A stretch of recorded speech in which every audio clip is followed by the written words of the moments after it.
Okay, I'm off to Best Buy to maintain the Dig Dug high scores on the arcade machines, going to Target to see if there are any Wednesday cereals or Beetlejuice Orange Fantas left from October, and finally going to Walmart to see if there are any more Mario figures to collect. Seriously, there's just a bunch of Mario, Luigi's, and characters I already have but different colors. A little more variety, please. Okay, I got the address down on my Apple Maps, and I'm ready to go. I'll just put down a random place near the house, and I'm sure I'll get back just fine.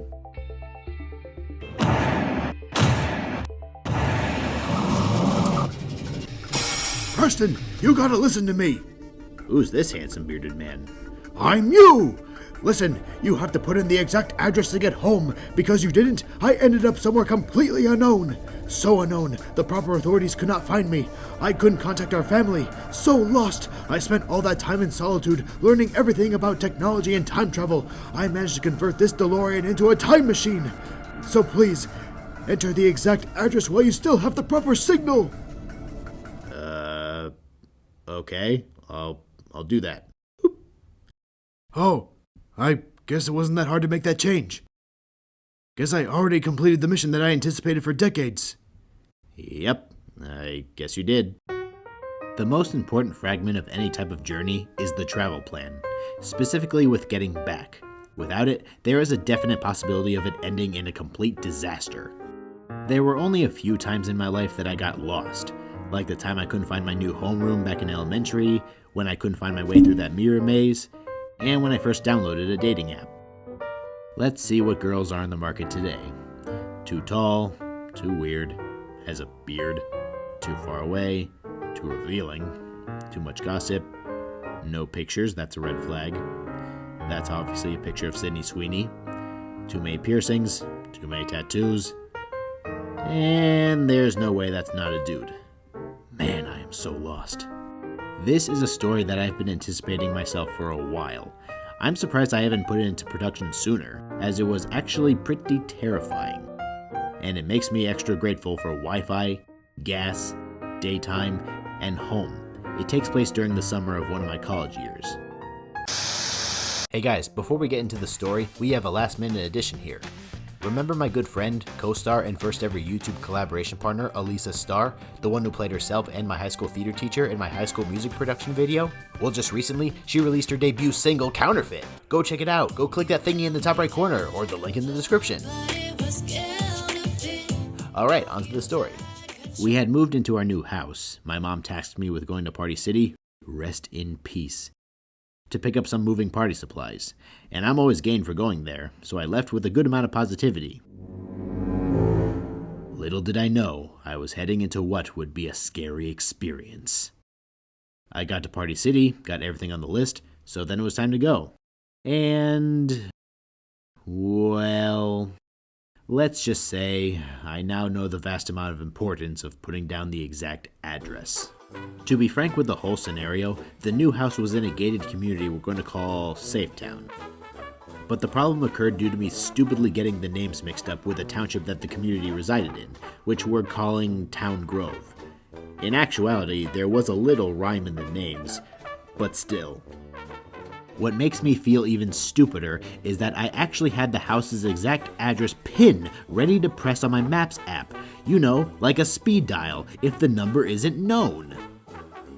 So yeah, for some dumb reason I didn't use the exact address, and I was overconfident in unintentionally using the township's name. The moment I entered the wrong thing on Maps, my fate was sealed. You've arrived at your destination. It was at that moment I knew I fire trucked up. I was lost. I was lost in an unknown area. This is something that I never experienced before, and no doubt I was scared. How can I possibly get out of this? I'm doomed for eternity! Or at least for one night. But it sucks! This is a horrible situation to be in! To make things worse, it was at night. People aren't as available for help at night. So there I was, lurking around by car in an unknown area at night. Dude, Preston, why didn't you just enter the correct address at that point? I wish I could've, but unfortunately I was in an area with no signal. Every millennial's worst nightmare. It really sucks since I can't even press my address pin without it lagging. Man, I cannot express greatly my absolute hatred in seeing that stupid loading screen, especially in dire circumstances where the action results are needed ASAP. That damn screen could at least include the dial-up sound from the old days to give me a little sense of nostalgia. I didn't grow up in the 90s. I was born around the time the dial-up was coming to an end, so yeah. Back to the traumatizing experience. So there I was, lurking around by car in an unknown area at night with no phone service. Oh, so I guess you also can't call for help?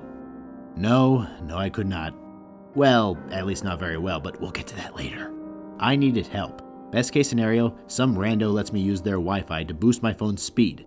I found a few places and a few people. Did they help? Let's find out. Random help lightning round. First place, a bar. Not a very well-known bar, but I wouldn't know for sure. I went to the door where two women were, and this is on me. I gave them the wrong place name, and so they did their best to give directions.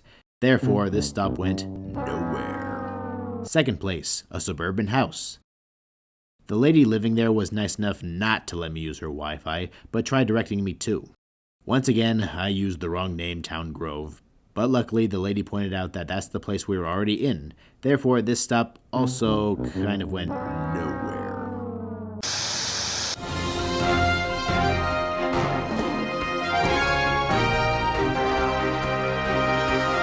We interrupt this program to get you something weird.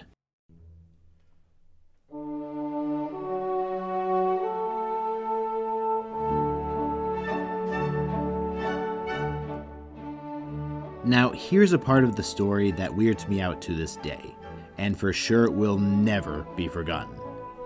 Listen, there are some things that are preferably done in secret, and nighttime is a clever time. But just because the time is right doesn't mean just any location is acceptable to take action. While lurking around, I came across a house. Now, it was nighttime, so it was fairly dark out. Being the only car on that road, my headlights were the only source of light. The lights kept shining forward as the road led me.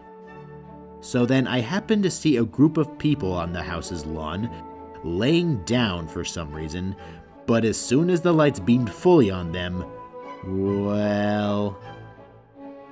Oh, look, people. Maybe they can... Wait, what's going on? What are they... Are they not wearing...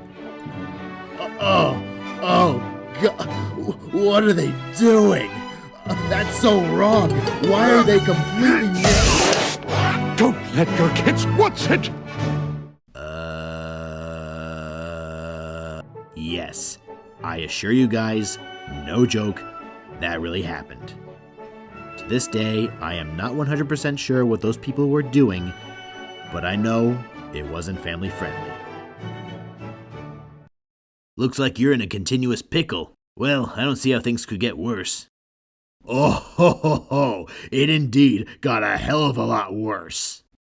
There I was, lurking around by car in an unknown area, at night, with no phone service. And I'm almost out of gas! The needle is inching below the bottom line. This definitely warrants me freaking out and getting muffled by the car.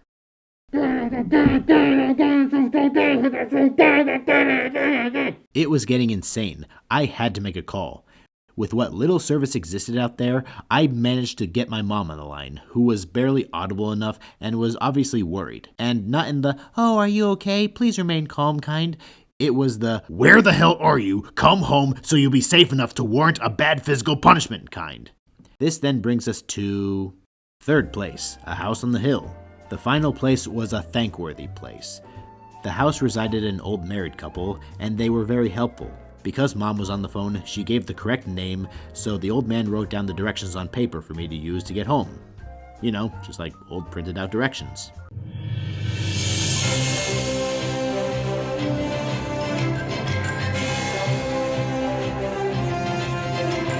The directions worked flawlessly. I made it home safe and sound, and Mom was ready for me.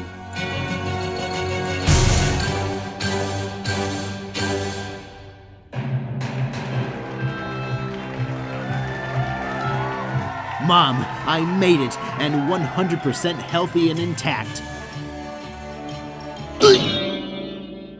Wait, we don't own a guitar? Even though no one got hurt, this was still a traumatic experience to go through, but I definitely learned the obvious lesson here. Always enter exact addresses for the GPS, travel more during the day, keep the gas tank at least 3/4 full, and remember to give a big thanks to your elders. You tell them, young me. What are you still doing here? Oh yeah, looks like I didn't erase the bad timeline, but steadily created a new one that I guess I'll just reside in. 'Cause that's how time travel works now, apparently. Got any pizza or Sprite? Sure. Anyway, if you don't follow the lessons, you'll probably end up lurking around by car in an unknown area at night with no phone service, almost out of gas, so you could get stranded and or witness a group of people. Yeah, you'll see things. Don't do drugs, kids.